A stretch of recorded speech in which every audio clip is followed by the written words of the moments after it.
In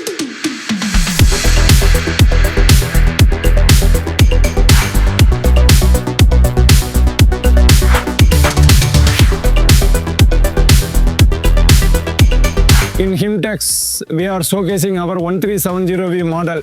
Especially we build for a diamond and aerospace application. The specification point of view, the machine is having x-axis travel around 1300 mm in x-axis travel, y-axis we are offering around 700 mm, z-axis we are offering around 700 mm. The machine table point of view, it's almost 1450 by 700 is the table size, and the load carry capacity 1500 kg load component you can load on the machine. The machine spindle point of view, we are offering BT40 and BT50 both spindle in our 1370V machine. BT40 we are offering around minimum 6000 RPM to up to 8000, 10,000 and 12,000 RPMs we are offering along with the direct driven spindles.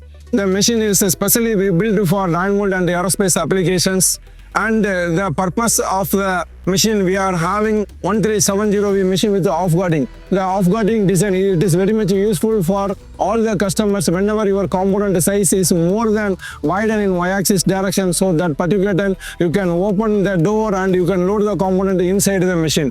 The application point of view, the machine, you can use the machine mainly for the diamond industries and aerospace, defense, electronics industries, and the general engineering applications, and the hot forging dies. So all the applications you can use our machine. The controller point of view, here we are offering Fanuc OMO plus advanced mill. We are offering the controller. The advantage of the controller, it's having almost a 10.4 touch screen and 2 GB internal memory is available, and 1500 block per second processing speed is available. Our machine is having any power failure happen, automatic retraction and auto restart functions. So all the functions are available. You want to make any precision component like a diamond and aerospace application component, please visit our AceMicromatic stall and see our 1370V machine live cutting going on in the exhibitions.